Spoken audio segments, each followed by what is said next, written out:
সম্মানিত দর্শক, আপনাদের সকলকে সবুর টেক চ্যানেলে স্বাগত জানাচ্ছি। এই ভিডিওতে আমরা দেখব কিভাবে মাইক্রোসফট ওয়ার্ড ডকুমেন্টের ভিতরে কোনো লেখা নিলে সেগুলোর ডিরেকশন বদল করা যায়, অর্থাৎ দিক পরিবর্তন করা যায়।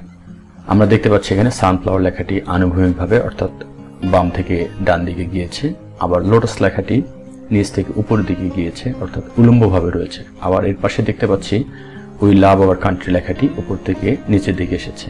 তো আমরা দেখব বাকি লেখাগুলোকে কিভাবে পরিবর্তন করা যায়। তো চলুন শুরু করা যাক।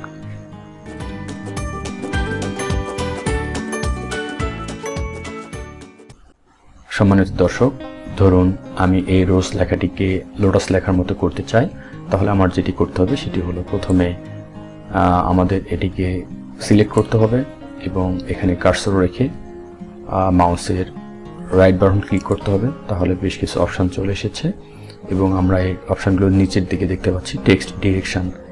এখানে এসে মাউসের লেফট বাটন ক্লিক করে দিলেই নতুন একটি পপ আপ উইন্ডো চলে এসেছে।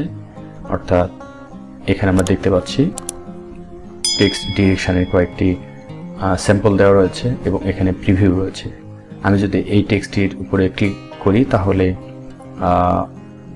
এই টেক্সটি যেমন নিচ থেকে উপরের দিকে রয়েছে সেরকম হবে, আবার এটাতে ক্লিক করলে উপর থেকে নিচের দিকে হবে এবং এরপর আমাদের ওকে করে দিতে হবে, তাহলে এই লেখাটি পরিবর্তিত হবে। তো লোটাস লেখাটি যেহেতু নিচ থেকে উপরের দিকে রয়েছে, আমি এটিতে ক্লিক করলাম এবং আমরা দেখতে পাচ্ছি প্রিভিউ অলরেডি দেখা যাচ্ছে। এই লেখাটি পরিবর্তিত হয়েছে এবং নিচ থেকে উপরের দিকে ডিরেকশন হয়েছে। তো আমি টেক্সটে ক্লিক করার পরে আমি ওকে করে দিলাম এবং দেখতে পাচ্ছি খুব সুন্দরভাবে রোজ লেখাটি লোটাস লেখার মতো হয়েছে। তো আমরা যদি এই 12, 15, 11 এবং 18 এই লেখাগুলোকে একসঙ্গে পরিবর্তন করতে চাই, তাহলে আমাদের এই লেখাগুলোকে একসঙ্গে সিলেক্ট করতে হবে এবং মাউসে রাইট বাটন ক্লিক করে অপশন থেকে টেক্সট ডিরেকশনে যেতে হবে এবং একইভাবে এইগুলোর উপরে ক্লিক করে দিতে হবে। অর্থাৎ এই স্যাম্পলগুলোর উপরে আমরা যেরকম করতে চাই সেরকমটির উপরে ক্লিক করে দিতে হবে। তো আমি টেক্সটের উপর ক্লিক করলাম এবং ওকে করে দিলাম।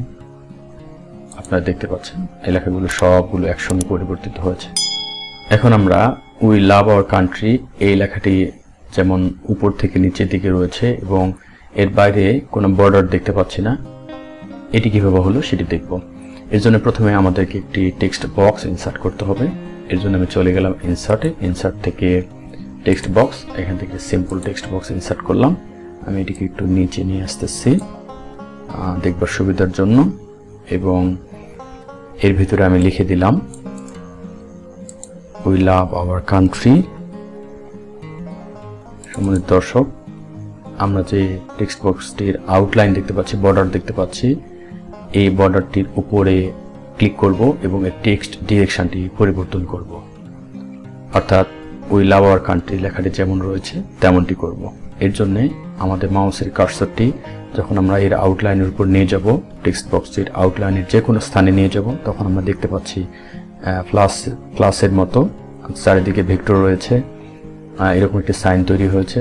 যখন সাইনটি এরকম হবে, মাউসের কার্সরের পয়েন্টটি এরকম হবে, তখন আমরা এর উপরে মাউসের লেফট বাটন 2 বার ক্লিক করব, অর্থাৎ ডাবল ক্লিক করব। তাহলে দেখতে পাচ্ছি এখানে স্ট্যান্ডার্ড টুল বারটি পরিবর্তন হয়েছে এবং এখানে দেখতে পাচ্ছি টেক্সট ডিরেকশন নামে একটি অপশন এসেছে। এখানে আমরা ক্লিক করে দিলেই এই লেখাটি পরিবর্তিত হবে, এই লেখাটির দিক পরিবর্তিত হবে। তো আমরা টেক্সট ডিরেকশনে একটি ক্লিক করলাম, দেখতে পাচ্ছি উপর থেকে নিচের দিকে পরিবর্তিত হয়েছে। এটিকে আমি একটু বড় করে দিলাম দেখবার সুবিধার জন্য। আবারও একটি ক্লিক করলাম, দেখেন নিচ থেকে উপরের দিকে, এবং আরেকটি ক্লিক করলে 90 ডিগ্রি ঘুরে গিয়ে আগের মতো অবস্থায় চলে এসেছে। তো এটিকে আমরা এর মতো করব, অর্থাৎ উপর থেকে নিচের দিকে করব। আমি তাই টেক্সট ডিরেকশনে আরেকবার ক্লিক করলাম এবং এটির দিক পরিবর্তিত হলো। এরপর আমাদের কাজ হবে এটিকে নিয়ে গিয়ে এই পাশে রেখে দেওয়া, তাহলে এটির মতো দেখতে লাগবে। তো আমি এটিকে ধরে এটিকে সরানোর নিয়ম হলো, যখন আমরা এর আউটলাইনটির উপরে কার্সরটা নিয়ে এসে ঠিক আগের মতো প্লাস সাইন চারিদিকে ভেক্টর, কার্সরের পয়েন্টারটি এরকম হবে, এটিকে ধরে নিয়ে গিয়ে এখানে আমি ছেড়ে দেব। অর্থাৎ যে কোনো স্থানে নিয়ে যেতে চাইলে এটাকে ধরে অর্থাৎ মাউসের লেফট বাটন চেপে ধরে এটাকে টেনে নিয়ে যে স্থানে রাখতে চাই সেখানে ছেড়ে দেওয়া যাবে। তো আমি আবারও কার্সরটি উপরে রাখলাম, সাইনটি এরকম হলো এবং মাউসের লেফট বাটনটি চেপে ধরে আমি এটিকে ড্র্যাগ করে অর্থাৎ টেনে নিয়ে গিয়ে এখানে নিয়ে রাখলাম। এখন আমাদের কাজ হবে এর পাশে যে বর্ডারটি রয়েছে এই বর্ডারটি তুলে দেওয়া, অর্থাৎ এর পাশে তো বর্ডার নেই, আমরা এই পাশে বর্ডার রাখবো না। তো এর জন্যে মাউসের পয়েন্টারটি আমরা যখন অর্থাৎ কার্সরটি যখন আমরা এর আউটলাইনের উপর নিচ্ছি তখন আবারও আগের মতো এই সাইনটি আমরা লক্ষ্য করব এবং এর উপরে ডাবল ক্লিক করলে এখানে শেপ আউটলাইন অপশনটি চলে আসবে। মানে দর্শক সাধারণত এরকম হয়ে যাবে এবং আমরা শেপ আউটলাইন এই লেখাটি এখানে আর খুঁজে পাবো না। তখন আমাদের যেটি করতে হবে সেটি হলো কার্সরটি এর আউটলাইনের উপর রাখার পর এই যে প্লাস আকৃতির চারিদিকে ভেক্টর এই চিহ্নটি এসেছে, এখানে আমরা যদি এইরকম অবস্থায় যখন কার্সরটি এরকম হবে তখন যদি আমরা এর উপরে ডাবল ক্লিক করি তাহলে স্ট্যান্ডার্ড টুলবারটি পরিবর্তিত হবে এবং এখানে আমরা দেখতে পাবো শেপ আউটলাইন অপশনটি। তো এখান থেকে আমরা ড্রপ ডাউন এরোতে ক্লিক করে দিলাম শেপ আউটলাইনের এবং এখানে আমরা দেখতে পাচ্ছি নো আউটলাইন নামে একটি অপশন রয়েছে।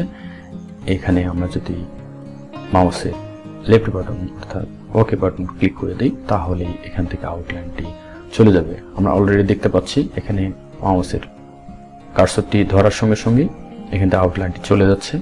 আমি এখান থেকে নো আউটলাইন করে দিলাম এবং দেখতে পাচ্ছি এখানে আর নেই এবং এই লেখাটির মতো হয়েছে। আমরা অত্যন্ত সুন্দরভাবে কাজগুলো করতে সক্ষম হয়েছি। আশা করছি ভিডিওটি আপনাদের কাজে আসবে। পুরো ভিডিওটি দেখবার জন্য আপনাদের সকলকে অসংখ্য ধন্যবাদ।